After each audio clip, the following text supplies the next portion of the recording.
የንግድ ሱቆችን ለሽያጭ አውጥተናል። አሁን የመጣሽበት ወቅት ደግሞ የንግድ ሱቆቹን በአዲስ መልክ ኦፊሻሊ ላውንች የምናደርግበት ሳምንት ላይ ነው የመጣሽው። ስለዚህ የተለያዩ ኦፈሮች፣ የተለያዩ የቅናሽ ኦፈሮች አሉ እነዚህ ሱቆች ላይ ፕላስ ደግሞ አፓርትመንቶቹ ላይም ማለት ነው። ስለዚህ እነሱንም ዘርዘር አድርገን እናያለን። እንግዲህ ሱቃችንን በጣም አፎርደብል በሆነ ፕራይስ፣ ሪዝነብል በሆነ ፕራይስ በተለይም ደግሞ ከሚገኝበት ሎኬሽን አንጻርና ሞል ስታንዳርድ ከመሆኑም አንጻር በጣም ፌር የሆነ ፕራይስ ነው ይዘን የመጣ ነው። ይህንን ስልሽ ትንሹ ወይም ደግሞ 11 ካሬውን ማለት ነው በኔት ኤሪያ 11 ካሬ የሆነውን ሱቅ ከ2 ሚሊዮን 200 ሺህ ብር አጠቃላይ ክፍያ ጀምሮ ነው ደንበኞች መግዛት የሚችሉት።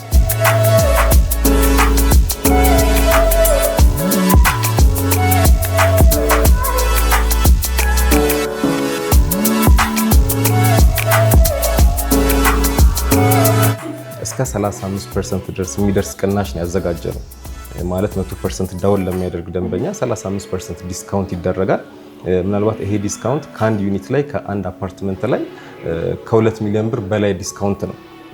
ይሄ ማለት በሂሳብ ስትሰሪው አፓርትመንት ኦን ለማድረግ የመጣ ደንበኛ ዲስካውንቱን ተጠቅሞ 4 ኪሎ ላይ ወይም ደግሞ የአፓርትመንት ሳይታችን ላይ አንድ አፓርትመንት ከገዛ በኋላ በዲስካውንቱ ደግሞ አንድ ሱቅ መርካቶ ላይ የተክለ ሃይማኖት ሳይታችን ላይ አንድ ሱቅ ኦን ማድረግ ይችላል ማለት ነው።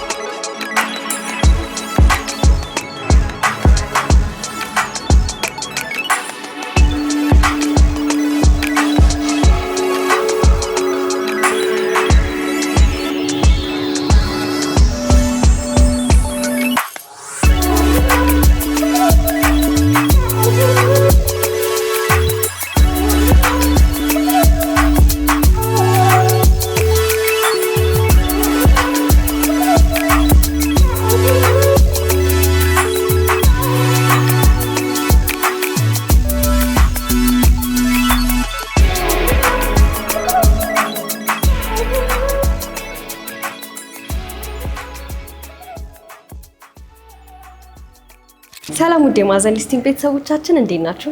እንግዲህ ዛሬ የምንገኘው በሜሪት ፕሮፐርቲስ ነው። በጣም ቅንጡና ዘመናዊ የሚባሉት አፓርትመንቶች በመሀል ፒያሳ የገነባ መገኘቱን እናውቃለን። በተጨማሪ ደግሞ በመሀል መርካቶ እጅግ ጥሩ በሚባል ሁኔታ ላይ ያሉት ሱቆችን ይዞልን ቀርቧል። እስቲ ውስጥ እንግባና ያለውን ነገር እናያለን። አብራችሁ ቆዩ። ሰላም ሰላም፣ እንዴት ነህ? እንኳን ደህና መጣሽ። እንኳን ደህና ቆየህ። እስኪ ወደ ቢሮ ገባ እንበልና እስኪ ያሉትን ነገሮች ዲስከስ እናድርግ። ይቻላል። እሺ። ሰላም፣ እንዴት ነህ? ሰላም፣ እንዴት ነሽ? አለን፣ እግዚአብሔር ይመስገን። እንግዲህ ዛሬ ወደ እናንተ ጎራ ያልንበት አንዱ ትልቁ ሪዝናችን ያው የተለያዩ ታላቅ ቅናሾች ይዛችሁ መምጣታችሁን ሰምተን የመጣ ነው እና እስቲ ከዛ በፊት ግን ስለ ራስና ስለ ስራ ድርሻ ትነግረኛለህ? እሺ፣ ቴንኪው። እንኳን ደህና መጣሽ በድጋሚ። እንግዲህ አንቺም ቻናላችሁም ለእኛ ቤተሰብ ናችሁ። ገበያው ላይ አዲስ ነገር ሲኖር፣ የተሻለ አማራጭ ሲኖር ተመልካቾቻችሁ ለማድረስ ሁሌ ወደኛ ትመጣላችሁና ለዚህ ስራችሁ ቀድሜ ቴንኪው ማለት ፈልጋለሁ። ራሴን ከማስተዋወቅ ልጀምርና ጸጋዬ አስተራ ይባላለሁ። በሜሪት ፕሮፐርቲስ ውስጥ የሽያጭ አማካሪ ሆኜ እየሰራሁ እገኛለሁ። ኦኬ፣ በጣም ጥሩ። እንግዲህ ያው ሜሪት ፕሮፐርቲስ በጣም በብዙ የስራ ዘርፍ የሚታወቅ አንድ ትልቅ ድርጅት መሆኑ ያው የምናውቀው ነገር ነው። እስቲ አሁን ላይ ደግሞ ሜሪት ፕሮፐርቲስ ምን አዲስ ነገር ይዞ ነው የመጣው የሚለውን ነገር እስቲ ንገረኝ። እሺ፣ መልካም። ምናልባት ምን አዲስ ነገር አለ ከሚለው ጥያቄ ቀደም ብዬ አዲስ ተመልካቾች ካሉና ሜሪት ፕሮፐርቲስን የማያውቁት ከሆነ የተወሰነ ያው የሚታወቅ ቢሆንም እንደ መግቢያ እንዲሆን ላስተዋውቅና አዲስ ስላመጣ ነው ኦፈር ደግሞ አብራራልሻለሁ። ከዚህ በፊት እንግዲህ እንደምታውቂው ደንበኞችም ተመልካቾቻችሁም እንደሚያውቁት ፒያሳ አካባቢ ላይ ወይም ደግሞ አራዳ ፓርክ እና ፍሬንድሺፕ ፓርክ ፊት ለፊት ላይ ባለ 24 ወለል የሆነ ሚክስድ ዩዝ አፓርትመንት ኮሜርሻል እና ሬዚደንሻል ዩኒቶችን የያዘ አፓርትመንት ለሽያጭ ማውጣታችን ይታወቃል። ማውጣት ብቻ ሳይሆን በጣም በሚገርም ፍጥነት ገበያው ላይ ከተማው ላይ በጣም ባልተለመደ መልኩ በጣም በፍጥነት ሽያጮችን ማከናወናችን ይታወሳል። ስለዚህ እሱ ባክግራውንዳችን እንዳለ ሆኖ አሁን ደግሞ በቅርብ ወይም ደግሞ ከተወሰኑ ቀናቶች በፊት ተክለ ሃይማኖት አካባቢ ስፔሲፊክ ጎማ ቁጠባ የሚባለው ኤሪያ ላይ ማለት ነው የንግድ ሱቆችን ለሽያጭ አውጥተናል። አሁን የመጣሽበት ወቅት ደግሞ የንግድ ሱቆቹን በአዲስ መልክ ኦፊሻሊ ላውንች የምናደርግበት ሳምንት ላይ ነው የመጣሽው። ስለዚህ የተለያዩ ኦፈሮች፣ የተለያዩ የቅናሽ ኦፈሮች አሉ እነዚህ ሱቆች ላይ ፕላስ ደግሞ አፓርትመንቶቹ ላይም ማለት ነው። ስለዚህ እነሱንም ዘርዘር አድርገን እናያለን። መልካም እንግዲህ በጣም ደስ የሚል ነገር ነው ይዛችሁ የቀረባችሁት። ያው የንግድ ሱቆቹ ደግሞ ብዙ ጊዜ ሲወራላቸው እንደነበሩት አሁን ደግሞ ኦፊሻሊ ላውንች መደረጋቸው ይፋ የሚሆንበት ታይም ነው አይደለ? በጣም ጥሩ። እንደዚህ ደግሞ ካልን አይቀር እስቲ ያሏችሁን አማራጭ ሊሆን ይችላል የመረጣችሁት ቦታ ለምን እንደሆነ ስፔሻሊ ደግሞ ለደንበኛ ተመራጭ ነው ተብሎ አይደል ብዙ ጊዜ ቦታ የሚመረጠው፣ ለምን ስፔሲፊካሊ ያንን ቦታ እንደመረጣችሁት በመኖሪያ ቤትም በንግድ ሱቅም አማካኝነት ያሉትን ነገሮች እስቲ ንገረኝ። እሺ፣ ንግድ ሱቅና አፓርትመንት በመጀመሪያ ደረጃ ቤዚክ ዲፍረንስ ያለው ምንድን ነው? ወይም ደግሞ አንድ ሰው የንግድ ሱቅና አፓርትመንት ኢንቨስት ማድረግ ሲፈልግ መጀመሪያ ማየት ያለበት መሰረታዊ ልዩነቱ ምንድነው? የሚገኝበት ሎኬሽን ነው። ምናልባት ለመኖሪያ ስናስብ ረጋ ያለ ጸጥ ያለ አካባቢ ልንመርጥ እንችላለን። የእረፍት አይነት ስሜት የሚሰጥ ቦታ ማለት ነው። የንግድ ሱቅ ሲሆን ግን ተቃራኒ ነው የሚሆነው። ጸጥ ያለ ሰፈር ሲሆን በጣም እንቅስቃሴ ያለበት፣ ግርግር የሚበዛበት፣ ሰው በጣም የሚመላለስበት አካባቢ ቢሆን ይመረጣል። እኛ የንግድ ሱቃችንን ስንመርጥ መጀመሪያ ታሳቢ ያደረግነው ነገር ምንድነው? ሰው ምን ይፈልጋል የሚለውን ያየ ነው። እሱን ስንጠይቅ ምን አገኘን? የመጀመሪያው ጥሩ ገበያ ያለበት ቦታ ላይ ሰው ሱቅ መግዛት ይፈልጋል፣ መከራየት ይፈልጋል። እሱን ቼክ ስናደርግ ምን አካባቢ መረጥን? መርካቶ አካባቢ። እንግዲህ መርካቶን ለንግድ ማስረዳት በጣም እንደው ከሰው የማይጠበቅ ነገር ልንለው እንችላለን። እንደ ኢትዮጵያ ብቻ አይደለም፣ እንደ አፍሪካ በጣም ሰፊው ኦፕን ስፔስ የሆነ የገበያ ማዕከል እንደሆነ ይታወቃልና ከመርካቶ በጣም በቅርብ ርቀት ላይ ምናልባትም መሀል መርካቶ ሊባል በሚችል አካባቢ ላይ ከተክለ ሃይማኖትና ከስልጤ መስጊድ መሀል ላይ የሚገኝ ቦታ ላይ ነው የንግድ ሱቆችን ለመገንባት ቦታ ወስደን እየሰራን ያለ ነው ማለት ነው። የድርጅታችንን ባክግራውንድ እንደምታውቂው ከዚህ በፊት ዜሮ ፕሮግረስ ላይ ያለ ህንፃ አይደለም ለሽያጭ የምናውጣው። የተወሰነ ፕሮግረሶችን በራሳችን ከሄድን በኋላ ወይም ደግሞ የቁፋሮ ስራዎችን የፉቲንግ ስራዎችን ከጀመርን በኋላ ነው ለሽያጭ የምናውጣው። ሱቆቹም ላይም ተመሳሳይ ልምዳችንን ተጠቅመን ምንድን ያደረግነው መጀመሪያ ቦታውን ከያዝን በኋላ የቁፋሮ ስራዎችን ቀድመን ጀመርን። የቁፋሮ ስራ ወደ መጠናቀቁ ሲደርስ ነው ለሽያጭ ያወጣ ነው ማለት ነው። እንግዲህ ስፔሲፊክ ቦታውን ለማያውቁ ሰው በደንብ ለማብራራት ከተክለ ሃይማኖት ወደ ጎማ ቁጠባ የሚወስደው መንገድ ላይ በቀኝ በኩል እንገኛለን። አጠቃላይ 7000 ካሬ አካባቢ ላይ ያረፈ ይሆናል። ነገር ግን ህንፃው የሚያርፈው 5560 ካሬ ላይ ይሆናል። እንግዲህ 2 ቤዝመንት ኖሮት ተጨማሪ ግራውንድ ፕላስ 4 ፍሎሮችን የያዘ የንግድ ማዕከል ነው የሚሆነው። ይህ ንግድ ማዕከል ሞል ስታንዳርድ የንግድ ማዕከል ነው። እንግዲህ ሞል ስታንዳርድ ነው ስንል ከተለመዱት የንግድ ማዕከሎች በምን ይለያል? አንድ ሜን ጌት ይኖረውና ሸማቹ ተጠቃሚው በዛ በኩል ከገባ በኋላ ሮቴት እያደረገ ህንፃውን ከግራውንድ ጀምሮ እየዞረ አንደኛ፣ ሁለተኛ፣ ሶስተኛ ፍሎሮችን ተመልክቶ አይቶ አማርጦ የሚገዛበትን የህንፃ ዲዛይን የተጠቀምነው ማለት ነው። ይሄ ምን እድል ይሰጣል? አንደኛ እዚህ ህንፃ ላይ እዚህ የንግድ ማዕከል ላይ ሱቅ ለሚገዙ ደንበኞች የትኛውም ፍሎር ላይ ቢሆኑ ህንፃ ውስጥ የገባ ሸማች ሁሉንም ፍሎር የሚያዳርስ ስለሆነ ፕላስ ደግሞ ኦፕን ዳውኖች ስላሉት ከታችም ሆኑ ወደ ላይ መመልከት የሚችል ስለሆነ እንግዲህ ሱቅ ላይ ግራውንድ ፍሎር ተመራጭ እንደሆነ ይታወቃል። እኛ ጋር ግን አንደኛም ሁለተኛም ላይ ያሉት ሶስተኛም ላይ ያሉት የተሻለ መመልከት የሚችሉበት ወይም ደግሞ የሚታዩበት ቦታ ላይ ነው የሚኖሩት ማለት ነው። ይህንን ካልኩሽ በኋላ የተወሰነ ስለ ሰፈሩ ማብራሪያ ልስጥሽ። እንግዲህ ሰፈሩ እንደምታውቂው በጣም ግርግር የበዛበት ቦታ ሆኖ በቅርብ ግን ብዙ ሰው የማያውቀው መረጃ የሚመስለኝ ሰፈሩ ላይ እንግዲህ መንግስት ኮሊደሮችን ሰፈሮችን እያጸዳ ነው ያለውና ተክለ ሃይማኖት አካባቢ ያሉ ሱቆች በቅርቡ እንደሚነሱ መረጃዎች አሉ። ይህ እንግዲህ እንደ አንድ ገንዘቡን ሱቅ ላይ ኢንቨስት ማድረግ እንደሚፈልግ ሰው ሆነን ስናስበው ትልቅ ኦፖርቹኒቲ ልንለው እንችላለን። እንግዲህ የለመደ ቦታ ስለሆነ ገበያ ኦልሬዲ እዛ ቦታ ላይ ያለ ሰፈር ስለሆነ እዛ አካባቢ ያሉ ሱቆች ተነስተው ወደ ሌላ ቦታ አዲስ የገበያ ሰፈር ማልመድ አይፈልጉም። ስለዚህ ምንድነው የሚያደርጉት? እዛው አካባቢ የሚገነባ ሞል ላይ ወይም ደግሞ የንግድ ማዕከል ላይ ነው ሱቆችን ገዝተው መግባት የሚፈልጉት ማለት ነው። ስለዚህ አንድ ገንዘብ ይዞ ምን ላይ ላስቀምጠው፣ ምን ልግዛበት ወይም ደግሞ የት አካባቢ ኢንቨስት ላድርግ ለሚል ደንበኛ ትልቅ ሲሳይ ልንለው እንችላለን። ምናልባት ደግሞ በተወሰነ የከተማ ውስጥ ባቡር የፍጥነት ባቡር የሚባል መስመሮች አሉ አይደለ? በተመሳሳይ የፍጥነት የባስ ሌኖች በቅርቡ ይሰራሉ። እንግዲህ እዛ አንድ ፕሮግራም ውስጥ ከተካተቱት ሰፈሮች መካከል የኛ ሳይት ወይም ደግሞ ኮሜርሻል ሳይታችን የሚገኝበት አካባቢ አንዱ ነው። ስለዚህ በኋላ ላይም እንግዲህ እነዚህ ነገሮች በጠቅላላ ተስተካክለው ተሰርተው ሲያልቁና ሰፈሩ አዲስ ገጽታ ሲይዝ ምናልባትም ቀዳሚ የምንለው እዛ አካባቢ ላይ የሚገኝ የንግድ ማዕከል የሜሪት ኮሜርሻል ሴንተር ነው ሊሆን የሚችለው ማለት ነው። በጣም አሪፍ። እንግዲህ በጣም ጠለቅ ያለና ደስ የሚል መረጃ ነው እስካሁን ስትነግረኝ የቆየኸው። ይህ ማለት ደግሞ አንድ ሰው የእናንተን የንግድ ሱቅ ባለቤት በመሆኑ የሚቆጭበት ምንም አይነት ፕሮባቢሊቲ አይኖርም ወደሚል ድምዳሜ ነው እኔ ራሱ የደረስኩት። እና ይህንን ያህል ስለ ሱቆቹ ካልን አይቀር ደግሞ እስቲ ስለ መኖሪያ ቤቶቹ ደግሞ እስቲ አንዳንድ ነገር ንገረኝ። እሺ መልካም። ስለ ሱቆቹ ወደ በኋላ ላይ በዝርዝር የካሬ አማራጮችንና አከፋፈሉን እናነሳለን። ስለ አፓርትመንቶቹ ስለጠየቅሽን ደግሞ የተወሰነ ሀሳቦችን ልስጥሽ። እንግዲህ የአፓርትመንት ሳይታችን የሚገኘው በ4 ኪሎ እና በፒያሳ መሀል ላይ ወይም ደግሞ በቀድሞ ስሙ እሪ በከንቱ ይባል የነበረው አካባቢ ላይ ማለት ነው። እንግዲህ ድሮ በጣም በመጥፎ የሚታወቅ የነበረ ሰፈር ነው። አሁን ላይ ግን ድጋሚ ፈርሶ መልማት ከጀመረ በኋላ በጣም ማራኪ የሆነ ለመኖር የሚያጓጓ ሰፈር ሆኗል። የኛ ሳይት የሚገኘው ከፍሬንድሺፕ ፓርክ እና ከአራዳ ፓርክ መሀል ላይ ወይንም ደግሞ እሪ በከንቱ ይባል የነበረው ድልድይ ላይ እሱን አዋስኖ ይገኛል የኛ ሳይት። ይህም ማለት ምንድነው? ደንበኞቻችን ቤት ሲገዙ ሁለት አይነት ምርጫ ይኖራቸዋል። የመጀመሪያው ምንድነው? ወደ አራዳ ፓርክ የሚያዩ ዩኒቶችን መምረጥ ይችላሉ። እንደ ሁለተኛ አማራጭ ደግሞ ወደ ወዳጅነት ፓርክ የሚያዩ ዩኒቶችን መምረጥ ይችላሉ ማለት ነው። እንግዲህ ይሄ በጣም ትልቅ የሚባል እድል ነው። ምናልባት ደግሞ እንደ አዲስ ዜና የምነግርሽ ምንድነው? በቅርብ ሽያጭ የጀመርነው አዲስ ብሎክ አለ እዛው ሳይት አካባቢ ማለት ነው። ሙሉ ለሙሉ ወደ ፓርኮቹ የሚያዩ ዩኒት ሆኖ ከበፊቱም በጣም በተሻለ የዲዛይን አማራጭ ይዘን የመጣነው ሳይት አለ። እሱ እንዳለ ሆኖ ነባሮቹን ሳይቶች ልንገርሽ ወይም ደግሞ ነባሮቹን ብሎኮች ልንገርሽ። እንግዲህ 4 ብሎኮች ነው የሚኖሩት ያ ሳይት። 2 ቤዝመንት ኖሮት 4 ኮሜርሻል ፍሎሮች ይኖሩትና 5 እና 6 ላይ አሚኒቲዎችን ያካተተ ይሆናል። ከ7 ጀምሮ እስከ መጨረሻዎቹ ፍሎሮች ደግሞ ቲፒካል 1 2 3 ቤድሩም አማራጭ አለን ማለት ነው። በካሬ ባለ 1 መኝታ 49 ካሬ አማራጭ አለን። ባለ 2 መኝታ 80 ካሬ አማራጭ አለን። ባለ 3 መኝታ ሲሆን ከ130 ካሬ ጀምሮ አማራጭ አለን ማለት ነው።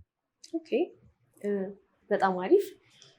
እንግዲህ ቀደም ብለህ እንደነገርከኝ ከሆነ 2 የተለያዩ ፓርኮችን ጠቅሰናል እዚህ ጋር ማለት ነው። ወደ ሁለቱም አቅጣጫ የሚያሳይ አሪፍ ቪው ያለው ቦታ ላይ ነው መርጣችሁ እየገነባችሁ ያላችሁት ማለት ነው። ይህ ማለት ደግሞ ማንኛውም ሰው የሜሪት ፕሮፐርቲስ የቤት ባለቤት ቢሆን በቪው በኩል ምንም አይነት ስጋት አይገባበትም ማለት ነው።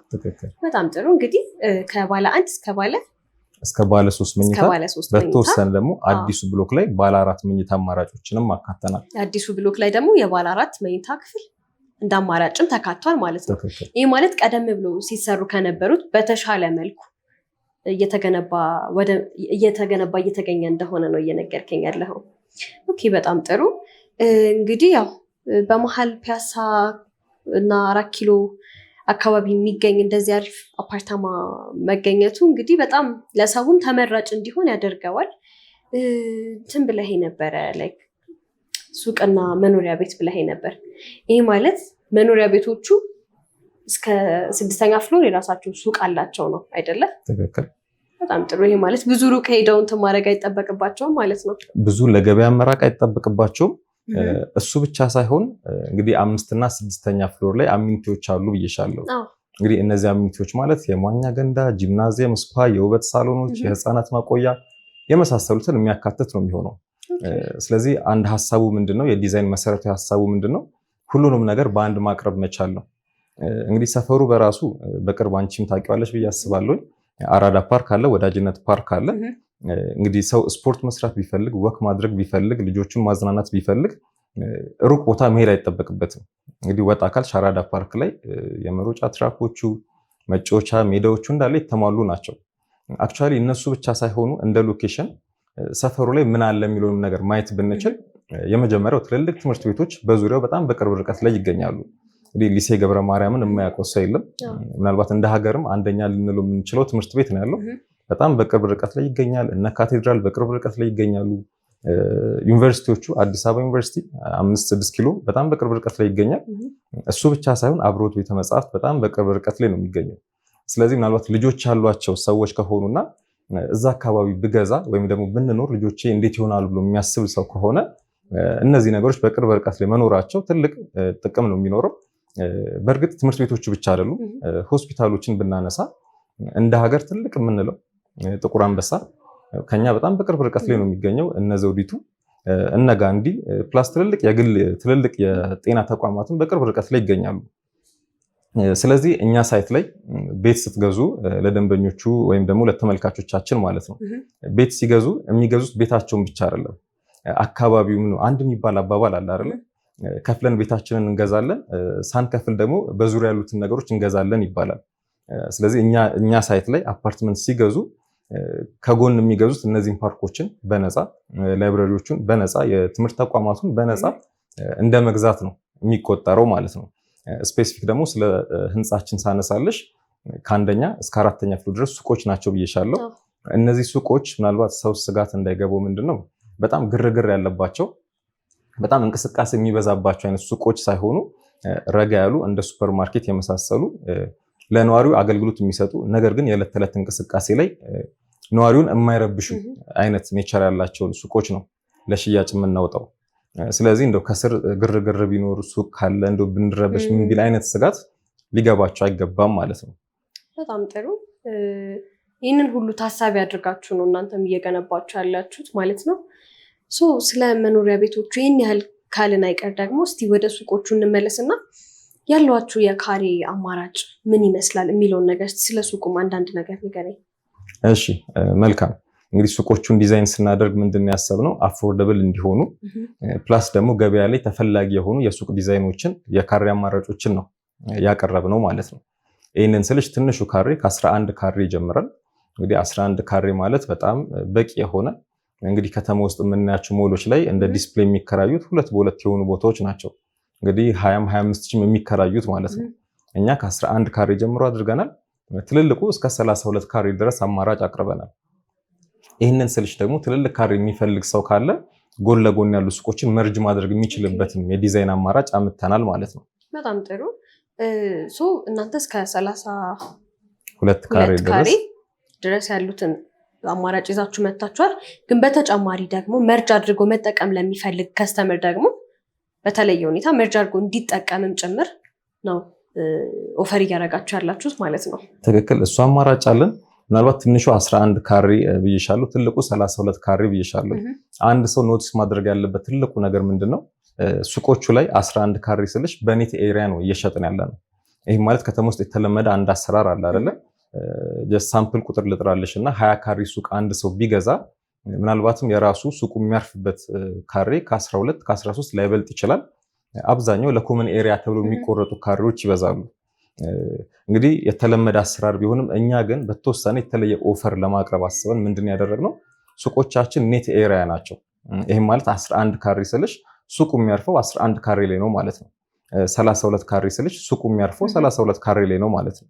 ስለዚህ ተጨማሪ ለሎቢ፣ ለኮሊደር፣ ለሊፍት፣ ለደረጃ ተብሎ የሚቀናነስ ነገር የለም።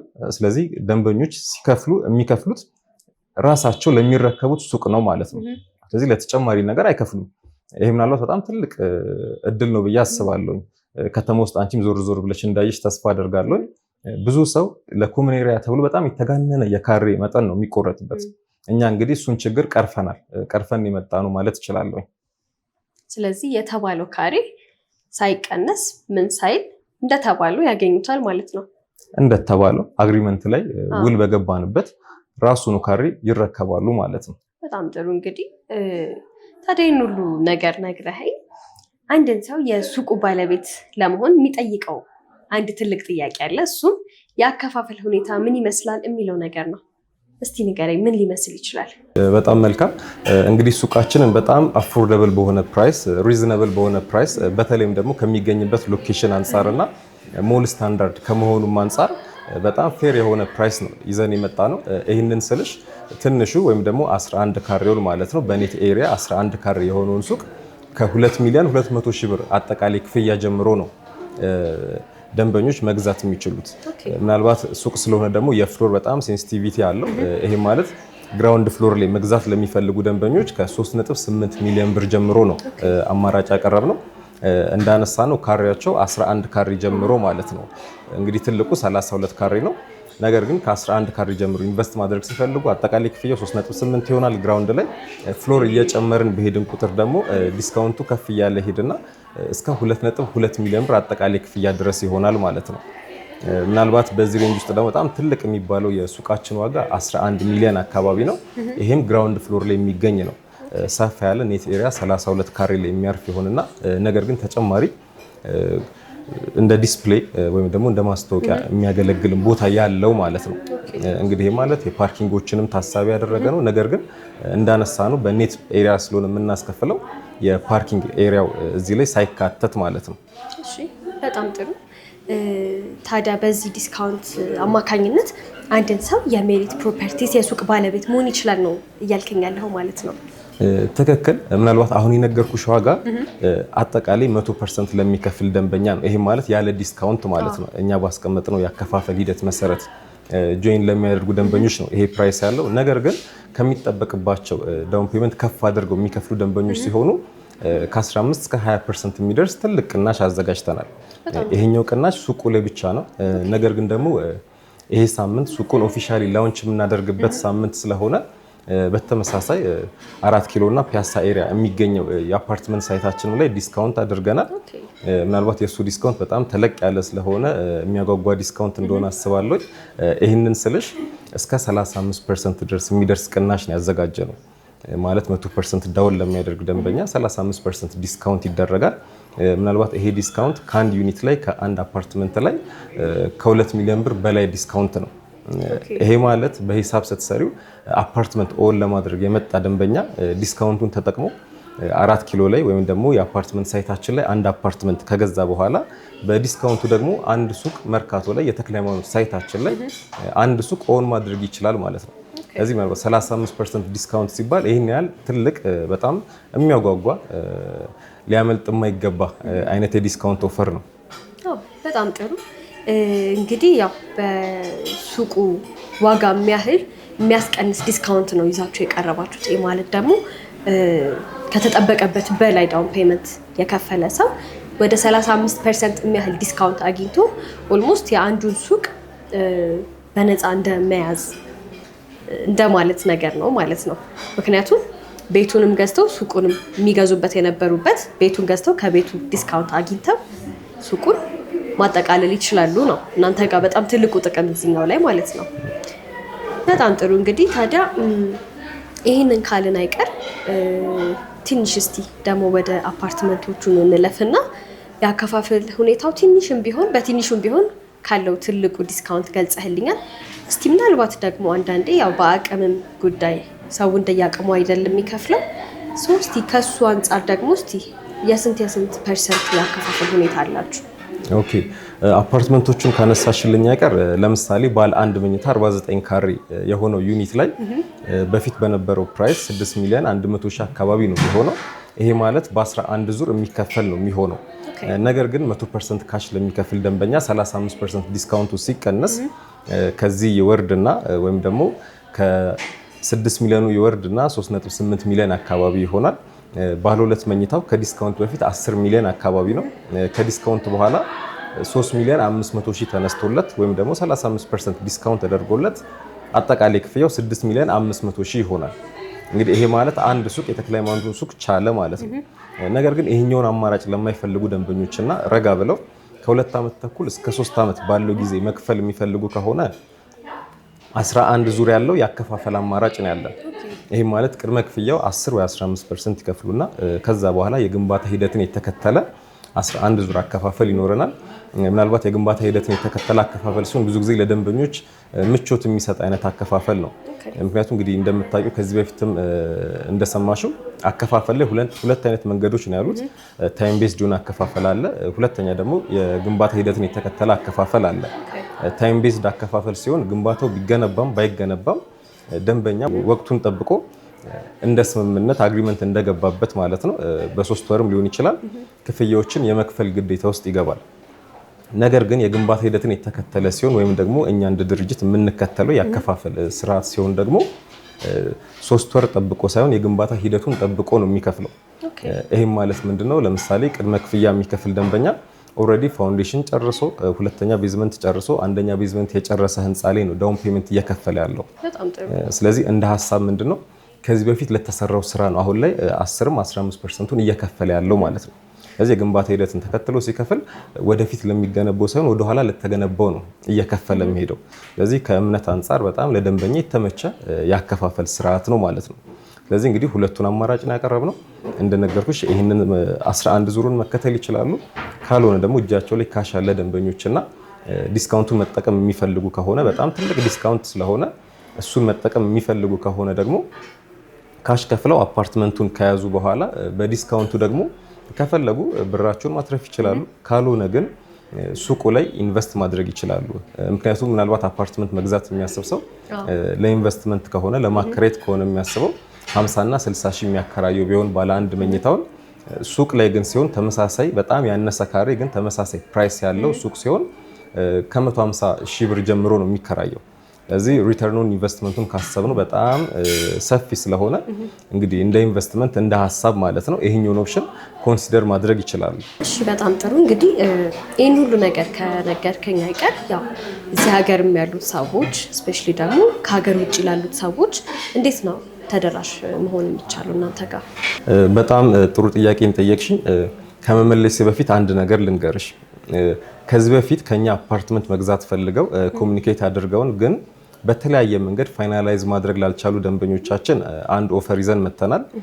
ስፔሻል ከስተመር የሚባል ግሩፕ ፈጥረናል። ይህም ምንድነው? ኮሚኒኬት አድርገውን ነገር ግን በእኛም ስቶክ በማለቁ ምክንያትም ሊሆን ይችላል በራሳቸው በግል ምክንያትም ፋይናላይዝ ማድረግ ላልቻሉ ደንበኞቻችን አሁን ከስር በምናስቀምጠው ስልክ ቁጥር በኩል ብቻ ኮሚኒኬት ሲያደርጉን ይህንን ዲስካውንት የሚጠቀሙበትን አማራጭ ይዘን መተናል። ይህም ምንድነው እንግዲህ ታማኝነታቸውን ስላሳዩን ወይም ደግሞ ረዘም ላለ ጊዜ እኛን እየጠበቁን ስለቆዩ ለነሱ ለታማኝነታቸው እንደ ክፍያ ወይም ደግሞ እንደ ኦፈር ያቀረብነው ምንድነው ተለቅ ያለ ከሌሎች ደንበኞች የተለየ ዲስካውንት ነው ያቀረብነው። እንግዲህ ከስር በሚኖረው ስልክ ቁጥር ብቻ ኮሚኒኬት ሲያደርጉን ማለት ነው እሱ ኦፈር ይኖራል። ምናልባት ተጨማሪ ነገር ደግሞ ምንድነው ከሀገር ውጪ ሆነው እኛ ሳይት ላይ ሱቆቹም አፓርትመንቶቹም ላይ ኢንቨስት ማድረግ የሚፈልጉ ደንበኞች ሲሆኑ ደግሞ ሀገራቸው ላይ ሆነው ያሉበት ሀገር ላይ ሆነው በዲኤችኤል ሙሉ የግዢ ፕሮሰሱን መጨረስ የሚችሉበትን አማራጭ አቅርበናል። እሱ ካልሆነ ደግሞ ሀገር ውስጥ ባለ በተወካያቸው በኩል ግዢውን መፈጸም የሚችሉበትን አማራጭ አቅርበናል። በጣም ጥሩ። እንግዲህ ከዛ እዚህ ድረስ መምጣት አይጠበቅባቸውም ማለት ነው። በእነዚህ መንገዶች ብቻ መገበያየት ይችላል ነው እያልከኝ ያለኸው አይደለም? ትክክል። ምናልባት ሳይቱን መጎብኘት የሚፈልጉ ከሆነ በቪዲዮ ኮል በማንኛውም ሶሻል ሚዲያ በቪዲዮ ኮል ሳይቱን በደንብ ሰራውንዲንጉን ሰፈሩንም ጨምረን ማለት ነው በቪዲዮ ኮል እናስጎበኛለን። እሱ ብቻ ሳይሆን የመረጡትን ፍሎር የመረጡትን ቤት ስፔሲፊክ ዩኒቱንም ማለት ነው እሱንም ማስመረጠናቸው ምንም ተጨማሪ ሰው ሳያስፈልጋቸው ፋይናላይዝ ማድረግ ይችላሉ። እንደ ምርጫን ያቀረብ ነው። እንግዲህ ተወካይ ቤተሰብ ጓደኛ ላለው ሰው በዛ መንገድ መሄድ ይችላል። ራሱ ደግሞ ቤተሰብ አላስቸግርም ጓደኞችን አላስቸግርም የሚል ደንበኛ ደግሞ ከሆነ ቀጥታ ከኛ ጋር ኮሚኒኬት አድርጎ ግዢውን መፈጸም የሚችልበትን አማራጭ ነው ያቀረብ ነው። በጣም ጥሩ። እንግዲህ መጥቼ በጣም አዳዲስ ነገሮችንና ጥሩ የሚባሉት ኢንፎርሜሽኖችን መሰብሰብ መቻሌ ደስ ብሎኛል። አመሰግናለሁ። እንግዲህ እኔም ሁሌም አዲስ ነገር ሲኖር ለተመልካቾችሽ መተሽ አዲስ ነገር ስለምታሳውቂያቸው በጣም ጠቃሚ ነገሮችንም ስለምታደርሺ ቴንኪዩ ማለት ፈልጋለሁ። እሺ፣ አመሰግናለሁ።